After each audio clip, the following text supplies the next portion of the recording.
Toi, sur le coup, Bruno, notamment si la nouvelle recrue sera présente dans le groupe, on imagine. Tout le monde est opérationnel sauf Martin Terrier qui poursuit son programme de reprise. Sinon, Adri sera opérationnel. Mania sera opérationnel aussi pour être dans le groupe. Et tous les autres joueurs aussi. Tu veux dire les premiers entraînements de Matic, comment ils sont passés Très bien, très bien. C'est un joueur qui a énormément d'expérience, donc c'est plus simple et plus facile, à la fois pour lui et pour nous, de s'intégrer et de l'intégrer. Voilà, donc tout s'est très bien passé. Maintenant, il a besoin encore de retrouver du rythme. Je pense qu'il peut participer à un match, mais peut-être pas à la totalité du match. Pourquoi, juste pour nous, on n'a pas posé la question, ce choix de Matic, tu voulais l'expérience, on le sait, tu l'as forcément avec ce joueur. On voulait de l'expérience, on voulait de la technique, on voulait un gabarit, enfin du gabarit aussi, et on a les trois réunis. Donc je pense que c'est à la fois ça a été une opportunité et une chance pour le Stade Rennais de pouvoir recruter un tel joueur. Je ne suis pas sûr qu'il y a 3-4 ans en arrière ou 5 ans, un joueur de tel statut aurait été intéressé par le projet sportif parce que c'est bien ce qu'il a mis en avant et c'est ce qui est important. Donc ça montre que le club a grandi et continue de grandir. Quels ont été tes échanges avec lui avant sa signature? Il a parlé, apparemment vous vous êtes entretenu en tout cas avant qu'il arrive ici. Rapidement, mais c'est surtout depuis qu'il est arrivé qu'on a échangé sur plein de choses, sur sa position, sur la façon dont je vais l'utiliser, dont je souhaite l'utiliser, sur aussi son expérience. Je suis toujours friand de questionner un peu ce genre de joueurs sur leur vécu, sur les coachs qu'ils ont connus. Aussi savoir si tout allait bien dans sa vie et dans son adaptation avec les enfants, avec sa famille, parce que c'est très important aussi pour moi. Donc voilà, on a eu un échange assez complet. Est-ce que tu vas jusqu'à demander le contenu des séances des autres coachs qu'il avait Non, pas le contenu, mais j'aime bien savoir comment fonctionnaient certains grands coachs. Il faut toujours essayer d'être curieux et de s'inspirer, si on peut, de certains très très grands coachs. Quel a été l'axe de la semaine de travail après cette victoire assez large, mais voilà, il y a un autre adversaire qui se présente? On a travaillé comme d'habitude sur les aspects défensifs et offensifs de notre jeu d'abord, parce que je pense que c'est essentiel. Évidemment qu'on doit tenir compte des forces de l'adversaire et de travailler en conséquence par rapport à ça, mais je pense qu'on a une équipe aussi pour imposer notre jeu et on doit aussi essentiellement tenir compte de ce qu'on doit à la fois améliorer dans notre jeu, mais aussi continuer à bien faire dans notre jeu.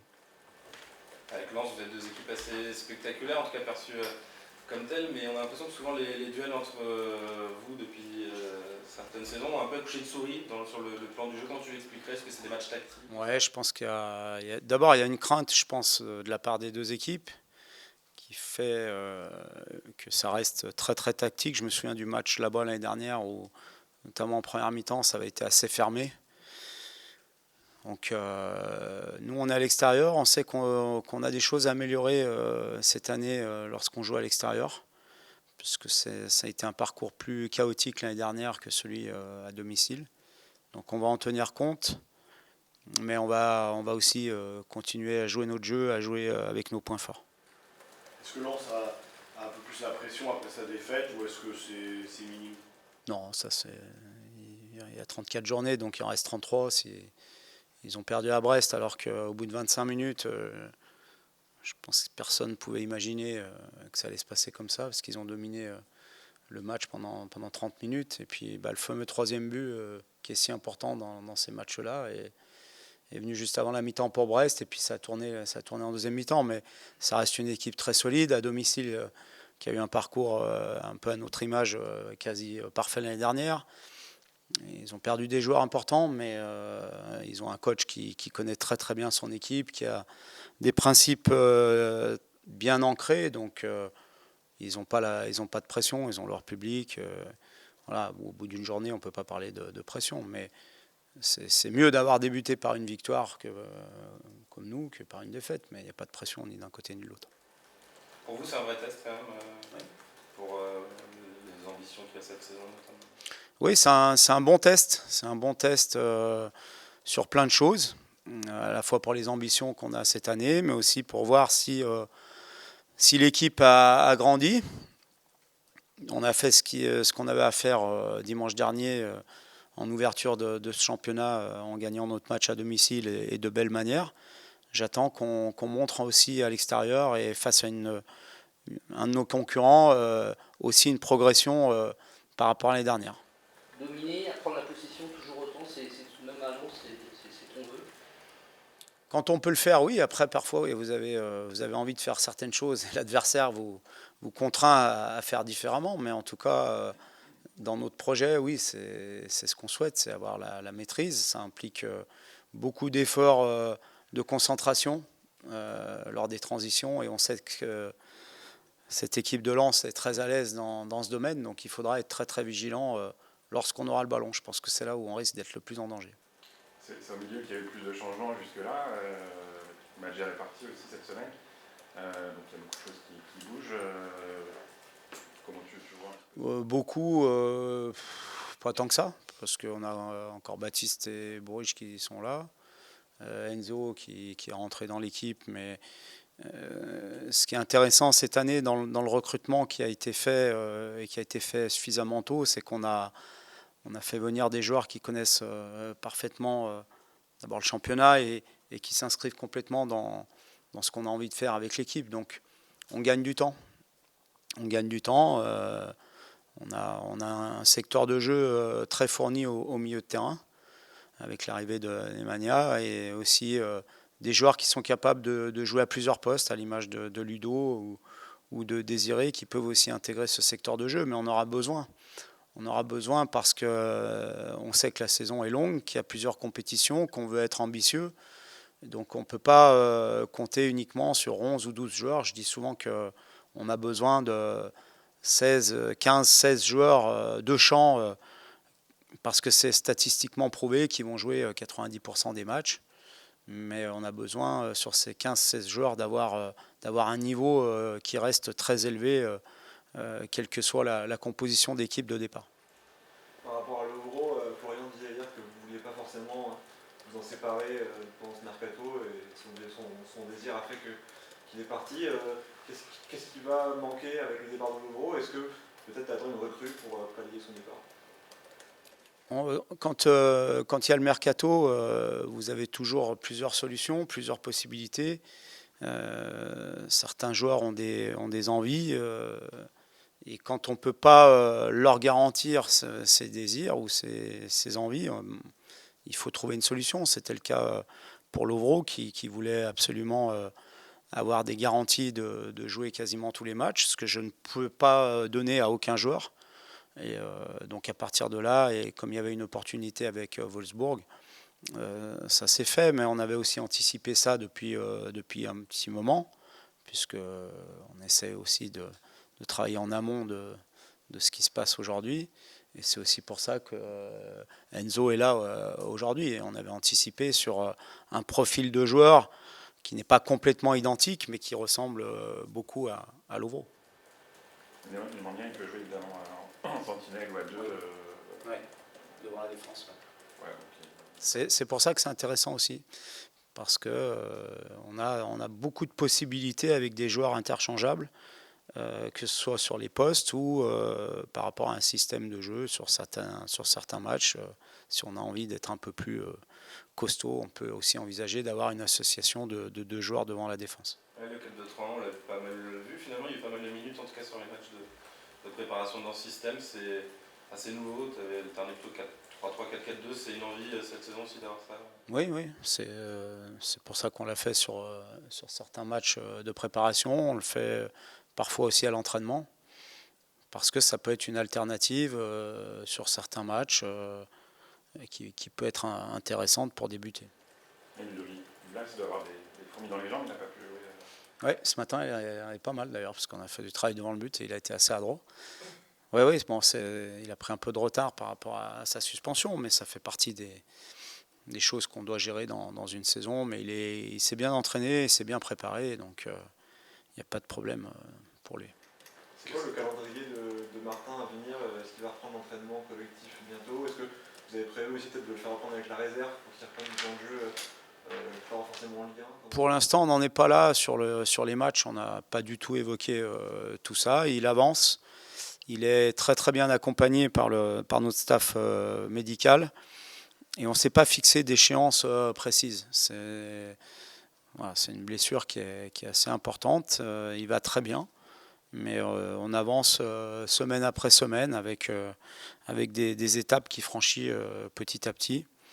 Et puis on verra quand ce sera le bon moment pour l'intégrer. Il a déjà commencé à faire 1 ou 2 séances avec nous collectives sans qu'il y ait trop d'opposition sur tout ce qui est travail technique. Et voilà, donc la prochaine étape, ça sera de l'intégrer dans des jeux où il sera plus dans un rôle de joker pour ne pas prendre de risques, et puis ainsi de suite. Mais on ne s'est pas fixé d'échéance. On avance suivant ses sensations, suivant le ressenti aussi des gens qui s'occupent de lui, et je pense que c'est la bonne formule.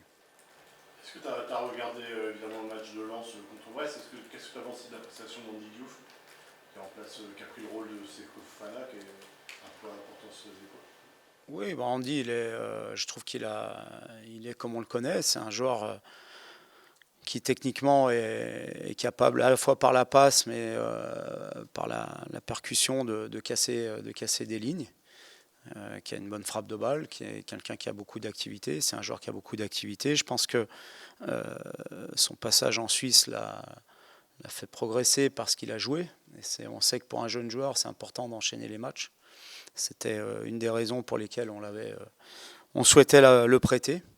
Voilà, donc je suis content pour lui, parce que c'est un garçon qui a été toujours exemplaire ici lorsqu'il a été sous mes ordres, j'allais dire, enfin quand il était parmi nous. Donc moi je suis content de voir des jeunes joueurs, même si c'est pas à Rennes, parce qu'on peut pas avoir que des joueurs du Stade Rennais qui s'épanouissent au Stade Rennais, mais c'est toujours bien de voir que des jeunes joueurs peuvent aussi montrer toute leur qualité dans des clubs soit étrangers, soit français. Pas de demander de nom, mais juste sur le mercato, est-ce qu'en l'état de ton effectif, tu es satisfait ou tu aimerais peut-être dans certains secteurs? En l'état au jour d'aujourd'hui? Je sais pas, il y a un joueur qui l'appartient? Moi, je m'occupe de l'équipe, de l'entraînement, de la compo d'équipe, de la tactique. Après, j'ai Florian Maurice et Olivier Cloarec qui sont là pour gérer le mercato, et ça me va bien, parce que je leur souhaite bien du courage. Je leur tire un grand coup de chapeau, parce qu'il y a de quoi parfois perdre un peu la notion de certaines valeurs. Donc ça me va bien comme ça. C'est pour ça que j'ai choisi d'être entraîneur et pas directeur sportif ni président. Sur les secteurs, Tu reviens, hein. Si personne part, est-ce que ton effectif en l'état, il me convient. En l'état actuel, si personne ne part, je trouve qu'on est plutôt paré. Évidemment que s'il y a départ, il faudra avoir une réflexion. Tout dépend quel départ ce sera. Est-ce que ça peut avoir un impact sur tes choix de composition par rapport à Oui. Rennes, par exemple? Oui, ça peut, oui, ça peut.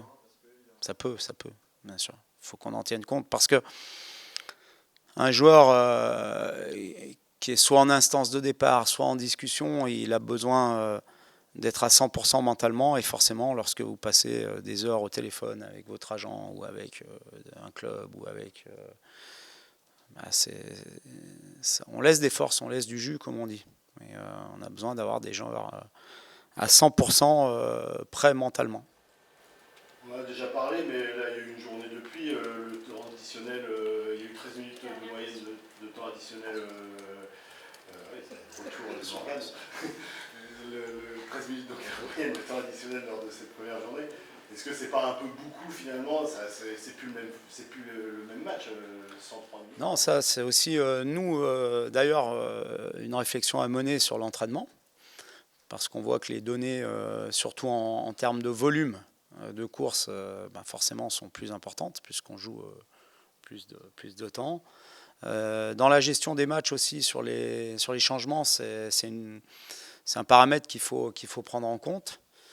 Maintenant, je trouve que c'est plutôt une bonne idée si les choses sont bien cadrées. C'est-à-dire qu'aujourd'hui, on ne sait pas trop encore pourquoi 8 minutes ou 13 minutes.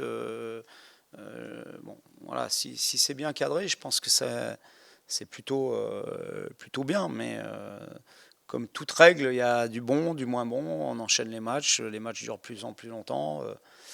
Qu'est-ce qui se passera dans les 2 dernières journées lorsque les matchs doivent reprendre en même temps à la mi-temps? Ça va aussi être problématique. Non, mais, voilà.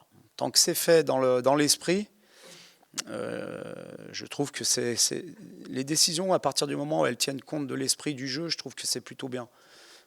J'ai vu aussi qu'il y a maintenant il y a l'arbitre, la VAR et la super VAR.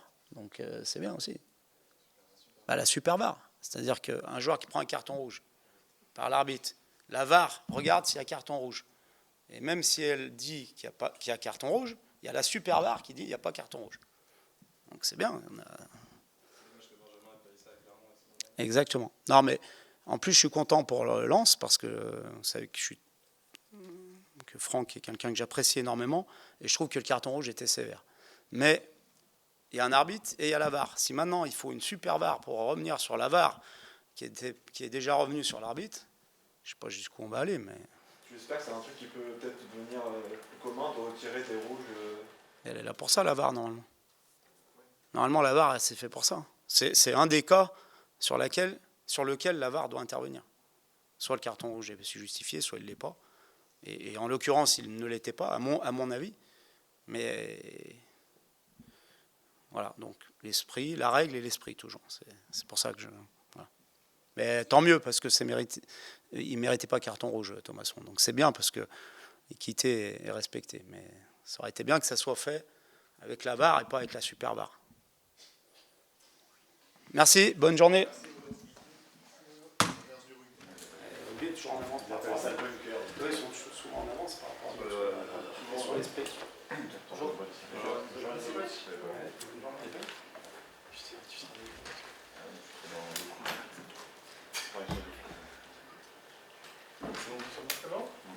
Enzo, c'est l'actu fraîche un petit peu du club. On a rencontré Nemanja Matic. Est-ce que ça représente pour un de ses coéquipiers de jouer avec un joueur comme ça?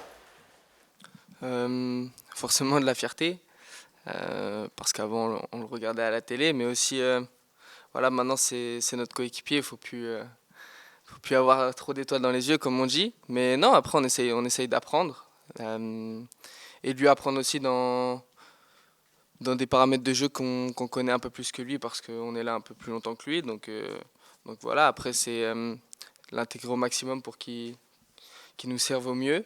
Et c'est ce qu'on fait, donc voilà, il a le temps de bien se préparer pour ensuite pouvoir enchaîner. Dans le vestiaire, il est comment? Est-ce qu'il déjà il parle ou est-ce que pour l'instant il reste plutôt en retrait à regarder un petit peu comment ça se passe? Non, il discute. Après, c'est quelqu'un d'expérimenté, je pense qu'il a eu l'habitude aussi, mais non, on le sent très à l'aise. Après moi, je suis un peu plus proche aussi parce qu'il vit juste en dessous de moi à l'hôtel pour l'instant. Donc voilà, non, il rigole, c'est quelqu'un qui amène de la joie de vivre aussi, donc c'est important. Juste pour baisser les micros.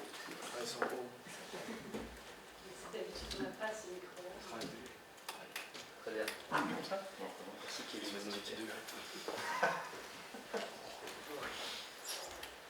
Enzo, premier vrai test, on va dire, alors sans manquer de respect à Metz, mais là c'est à l'extérieur contre un concurrent contre lequel Rennes a historiquement du mal. Comment vous envisagez ce match? Non, forcément, on sait que ça va être un contexte complètement différent de celui de la semaine dernière, mais voilà, après ça reste un test comme vous le dites, mais c'est pas une fin en soi.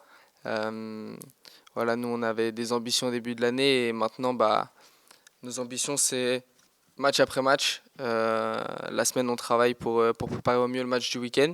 Forcément, des fois, on va pas avoir tout avec nous, mais voilà, en tout cas, on travaille. Les erreurs qu'on produit, on essaye de travailler dessus pour en commettre le moins possible. Et voilà, comme le coach a dit, on a beaucoup travaillé aussi sur le jeu avec ballon parce que c'est là où ils peuvent nous mettre en difficulté. Si on a des pertes de balles un peu trop faciles, ben, on va leur rendre le match facile. Donc voilà, va falloir avoir beaucoup de maîtrise. Et oui, évidemment, bien commencer l'année à l'extérieur face à Lens, ce serait un bon point. Comment c'est de jouer à Bollaert? Est-ce que ce chaudron, ça inhibe ou est-ce que ça motive finalement d'être dans un stade comme ça qui chante tout le temps? Non, franchement, ça motive. On joue au foot pour jouer des matchs comme ça. Donc forcément, quand tu joues à l'OM ou à Bollaert, enfin, moi, c'est les deux ambiances qui m'avaient le plus choqué. Donc voilà, c'est motivant. Surtout à 20h45, c'est encore mieux.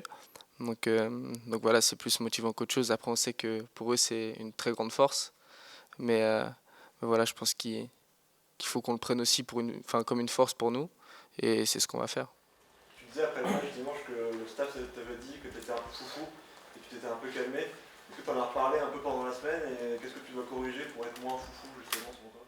Non, c'est pas. Ouais, on en a reparlé parce que, en fait, il me disait que je gaspillais beaucoup d'énergie alors que je pouvais en garder un peu sous la semelle. Mais c'est vrai que, enfin, à Lorient, j'avais un peu plus l'habitude de courir un peu partout pour essayer de sortir les ballons. Et là, bah, il y a d'autres joueurs qui peuvent le faire aussi. Donc voilà, c'était juste pour que je m'économise un peu plus et que je sois encore, on va dire, d'attaque pour les fins de match. Est-ce que tactiquement, il y a aussi quelque chose de l'ordre de. Tu faisais des courses pour avoir le ballon, là où à Rennes, il y a beaucoup de courses sans ballon pour ouvrir pour les autres que tu n'as peut-être pas assez fait en première temps. Je sais pas ce que c'est comme ça que le staff. Non, pas du tout. Justement, ils m'ont dit que je faisais plusieurs courses sans ballon qui libéraient des espaces. Donc ça, c'était un point sur lequel je devais continuer. Mais, après, j'aime bien avoir le ballon aussi. Donc c'est vrai que faire des courses pour l'avoir, c'est un truc qui me plaît. Comment est-ce que tu sens justement le potentiel de Rennes au milieu, les possibilités qu'il peut y avoir avec Matic maintenant en plus bon, le gros est parti, mais bon, il y a pas mal d'automatisme quand même, d'habitude qui ont été testés. Ouais, c'est sûr. Mais même sur les matchs de prépa, on avait déjà senti que, enfin moi personnellement, je trouvais que bah, tout le monde voulait jouer le même football. On a vu des rencontres où bah, le milieu était complètement changé et pourtant bah, la physionomie du match avait été pour autant la même. On était dans la continuité du jeu de la première équipe. Donc moi c'est ça qui m'a surpris, c'est que on ressentait pas vraiment de première ou de deuxième équipe. Et ça c'est très important pour le groupe, pour une saison qui va être longue. Donc voilà, pouvoir compter sur tout le monde c'est important. Vous avez eu pour sa deuxième mi-temps, Wolverhampton moins le ballon et donc en difficulté sur un match amical. Vous pouvez avoir ces moments-là face à Lens, moins le ballon. Qu'est-ce qu'il fallait corriger? Qu'est-ce qu'il a fallu corriger quand on n'a pas le ballon? Parce que là, Benjamin l'a dit tout le temps. C'est quoi qu'est-ce qu'il faut régler en fait, dans ces cas-là? Non, moi je pense que c'est un point sur lequel je peux apporter aussi à cette équipe parce que j'étais habitué à pas avoir la possession et voilà, habitué aussi à défendre en contrepartie. Mais je pense que c'est un point sur lequel on doit s'améliorer parce que ne pas avoir le ballon, j'ai l'impression qu'on se frustre un peu trop vite et qu'on devient un peu impatient. Et c'est ce qui fait qu'on peut prendre des buts, à l'image du but contre Metz où juste après notre but, à l'engagement, on sort comme des fous parce qu'on veut remettre le pied sur le ballon et on prend un jeu long anodin dans le dos. Mais le coach a fait la remarque aussi, c'est que voilà, si on veut devenir une très grosse équipe et franchir un cap, on doit savoir souffrir ensemble aussi. Donc on y travaille à l'entraînement pour pouvoir le reproduire le week-end. J'ai déjà posé plusieurs fois la question, mais l'adaptation se passe toujours bien. T'es toujours content d'être là et tu sens que ça progresse dans les automatismes et tout ça. Ouais, c'est sûr. Même dans les systèmes de jeu, les différents schémas que le coach demande, je sens que voilà, je commence à trouver ma place. Donc voilà, l'adaptation même au sein du vestiaire, c'est de mieux en mieux et je suis très, très heureux d'être ici. Comment tu vois le temps additionnel qui est à rallonge là? Est-ce que ça va changer un truc pour ton jeu justement? Est-ce qu'il faut s'économiser un peu plus? C'est quoi la différence pour vous là-dessus? Non, non, bah justement, je reviens sur la force du groupe. Il y a quand même 5 changements. Donc, euh, donc voilà, en tout cas pour ma part, il y a pas, je ne m'économise pas pour me dire qu'il faut que je finisse la fin du match. S'il y a quelqu'un de plus frais qui doit rentrer à ma place et je sais qu'il pourra apporter à l'équipe, bah, tant mieux. Après, bien sûr, je pense que pour l'instant, on n'a pas trop l'habitude, je parle des joueurs, mais une fois qu'on va avoir l'habitude, bah, les rythmes du match, je pense qu'on saura un peu mieux les gérer aussi. Mais voilà, après, c'est comme le coach l'a dit, il faut que ce soit clair. Il ne faut pas que pour une sortie de balle de touche, il rajoute du temps ou que pour un changement, il rajoute du temps. Il faut que ce soit des secteurs précis. Et à partir de ce moment-là, on sera tous au clair et je ne pense pas que ça posera de problème.